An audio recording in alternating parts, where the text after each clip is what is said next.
What's up, Falcon fans? On today's episode, we're going to talk about the Carolina Panthers versus the Atlanta Falcons. If you guys like this type of content, hit that like button. If you guys hate this type of content, hit that dislike button. It will hurt your boy's feelings. Well, maybe it's a little bit. But also, if you want to do a huge favor for your boy, by hitting that subscribe button, it will help other Empire grow. So on that note, let's dive into the 7 categories that I have for today's episode. Let's get started with category number 1. Home field advantage versus home field advantage. So the Atlanta Falcons will travel to Bank of America Stadium. So I'm going to give my points to the Carolina Panthers. Now let's talk about category number 2. Coaches versus coaches. Arthur Smith versus intern head coach Chris Tabert. Let's start out with the Panthers. I could not find any proper information about Tabert's offensive prowess or defensive prowess or scheme-wise, unless if you're talking about college football when he used to be working for Utah State and Western Michigan University as a running back head coach and wide receiver head coach. So, but mostly in the NFL, he's a special teams head coach. So I have no, indication of telling you guys what information he likes to use, because I've been looking really hard for articles and anybody can, describe his playing styles on offense and defense, and I just can't find it. So on that note, let's talk about Arthur Smith. Being highly disappointed this year is such an understatement. Arthur Smith has to do better as a head coach in all 3 phases, but unfortunately he's been letting us down so much against really bad teams. So on that note, unfortunately, I will give my points to the Atlanta Falcons. So now let's talk about category number 3. Panthers quarterback wide receiver versus the Falcons secondary. Let's start out with the Panthers. So when it comes to Bryce Young, I think he will be special one day, but obviously not this season and maybe not next season if the Carolina Panthers want to improve on the offensive line and building more weapons for him. But for right now, he's not doing so hot, and for 3 games, he has not scored a single touchdown and averages less than over 200 passing yards per game. Now, the last time he did get over 200 passing yards was in Week 8 against the Houston Texans, where they won that game, and the last time he scored a touchdown was in Week 11 against the Dallas Cowboys, but after that, no touchdowns for him. So when it comes to the wide receiving core, they cannot separate to save their lives to help Bryce Young out. The best guy in that squad is Adam Thielen, and in the beginning of the season, he didn't do so hot against us, but after that, since week 2 through week 8, he been balling out with over 8+ reception. 3 of those, he had 11 receptions, but after the Dallas Cowboys game, where he had 8 receptions, now he have his bottom tier reception rate as well, so he's kind of dipping in the catcher quality, but besides that, everybody else is just at this point. So now let's talk about the Falcons secondary. The good news is for the Atlanta Falcons secondary, we don't give up a lot of passing yards to the wide receiving core. And also, the last time we allowed any wide receiver to get a touchdown against us was against the Minnesota Vikings, and that was Brandon Powell. And that was in week 9. So for the 4 games after that, no touchdowns to any wide receiver. So good job on that. So my points is going to the Atlanta Falcons secondary. Now let's talk about category number 4. Panthers running back tight end O-line versus the Falcons front 7. Let's start out with the Panthers. So when it comes to protecting Bryce Young from quarterback sacks, they rank number 4th by giving up 51 so far. And when it comes to the in total rushing attack, they rank number 21 with 1,356 rushing yards in total. So when it comes to the passing yard game for Bryce Young, they rank number 29 with 2,560 passing yards. But don't let the numbers fool you when it comes to the rushing attack, because so far in the past 3 games, besides the Bears, because they had only 43 total rushing yards, against the Saints 204, and for the Bucks 133, and the Titans 96 total rushing yards. So they're on a rise right now. So when it comes to their tight ends, they're not making big splashes. Tommy Tremble only has 3 touchdowns, but only has 86 total receiving yards.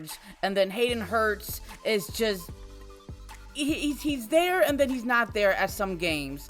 unfortunately. So when it comes to the Atlanta Falcons front seven, that's a little bit different story as well. When it comes to the Falcons pass rush, they're just okay. They don't have that one guy who you have to make sure you put on a map. We just don't have that guy right now. So when it comes to the running attack, that's a little bit different, because against the Houston Texans, the Commanders, and the Buccaneers, for the first time in week 5 through week 7, we didn't allow them to get over 80 rushing yards per those games at that moment in time. But after that, against the Titans, the Vikings, the Cardinals, the Saints, and the Buccaneers, the second time, we allowed them to get over 120 plus rushing yards per game. Now, besides the Jets game, we only allowed them to get 62 rushing yards in total. But besides that, we've been allowing the opponents to just steamroll all over us. That being said, I'm going to give my points to the Carolina Panthers. So now let's talk about category numbers 5.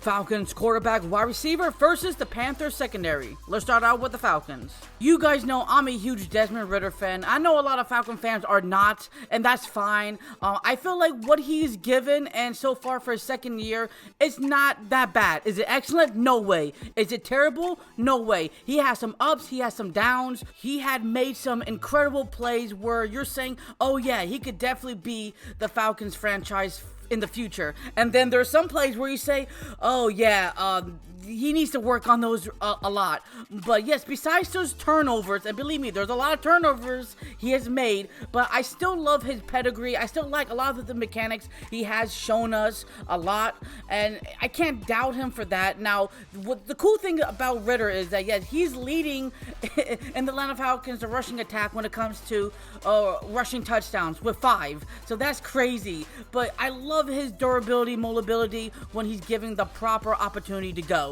So when it comes to the wide receiving core, Drake London is the number one factor. But besides that, Hollins, Hodge, Miller, Jefferson, and everybody else, it just has been a huge flop so far. So now let's talk about the Panthers secondary. Their secondary is a very strong unit.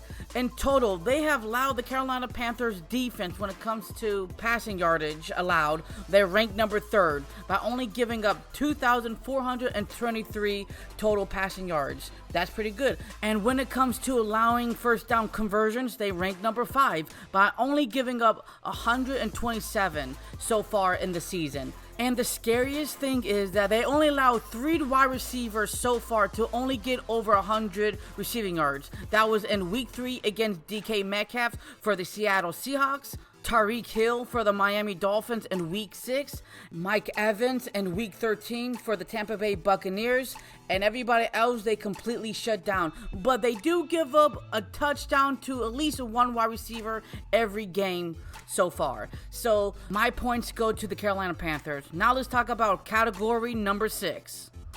Falcons running back, tight end, O-line versus the Panthers front 7. Let's start out with the Falcons. So far this entire season, the offensive line play has been up and down. When it comes to the passing game, we usually give up 3 sacks per game, besides 3 games where we allowed 0 sacks for Desmond Ridder or Heineke. And sometimes the pre-snaps really hurt the offensive line for some reason. And then when it comes to the rushing attack, we are solid. We rank number 6 when it comes to total rushing yards on the ground, with 1,718 total. So that's a good job. Bijan Robinson is close to getting a 1,000 rushing yards. Tyler Algier is close enough to get 700 total rushing yards. And Desmond Ridder, our boy likes to flip and dip and do some major tricks with his feet, almost for 200 rushing yards. And CP good as gold as well. But I have noticed that the Atlanta Falcons rushing attack does not take full advantage of bad defending, stopping the run against the Jets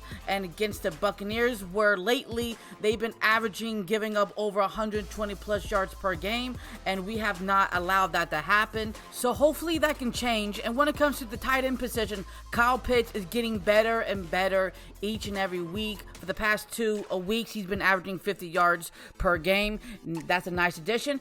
But for Jonnu Smith, he's kind of slowly but surely dipping in quality, because against the Minnesota Vikings, he had 100 receiving yards. But after that, the Cardinals, the Saints, the Jets, and the Buccaneers, he has been a no-show for some other reason. I don't know, and I can't explain it. So now let's talk about the Panthers front seven. This front seven is not the same dominant force they used to be back in the old days, where they were consistently being ranked as the top 5 front 7 unit anymore. That just doesn't happen. So unfortunately for them, they rank number 22 in stopping the run with 1,599 total rushing yards. They rank dead last in the NFL when it comes to rushing touchdowns allowed by 21. They rank number 32, by the way, dead last, in getting after the quarterback in sacks with 20 so far. And giving you guys some perspective, Brian Burns' best game was against us in week 1, and after that, not so much. Now, Frankie Louvu is their best front 7 guy right now, and Derrick Brown is having a quiet year. He only has 1 sack, but he has 74 total tackles so far and 6 tackles for losses, but I digress in that category. So I'm gonna give my points to the Atlanta Falcons. So now let's talk about category number 7. Special teams versus special teams. Let's start out with the Panthers. No, Eddie Pinheiro had a okay game last week. He only missed 1 field goal out of the 3 attempts, and usually he doesn't miss at all. Now the games he did miss were against the Saints, the Bears, and the Seahawks. But outside of that, he's been pretty solid on all fronts. That leaves his total 25 attempts and 21 completions. So when it comes to Younghoe Koo, he had a pretty terrible game last week against the Tampa Bay Buccaneers. 2 out of the 3 field goals attempts. And the other game that was really bad for him was against the Detroit Lions. But outside of those 2 games, he's always been 100% accurate with those field goals attempts. So in total, he has 28 attempts and have 25 completions of those attempts. So I'm going to give my points to both teams, because you have to be inconsistent enough, at least 2 or 3 more games where you're constantly missing field goals and attempts, and these 2 teams have not done that so far. So that's why they're getting the points instead of none the points. So now let's talk about the final prediction. For my final predictions, I have the Atlanta Falcons winning big 30-10, only because I have no idea what the intern head coach is going to do. So on that note, if you guys lasted this long to the very end of the episode, thank you so much for taking your own personal time and day to watch the Falcon content videos. Here's more on the screen if you guys are interested in. So what do Falcons do? Rise up. Until the next episode, show love and peace to the world, and peace.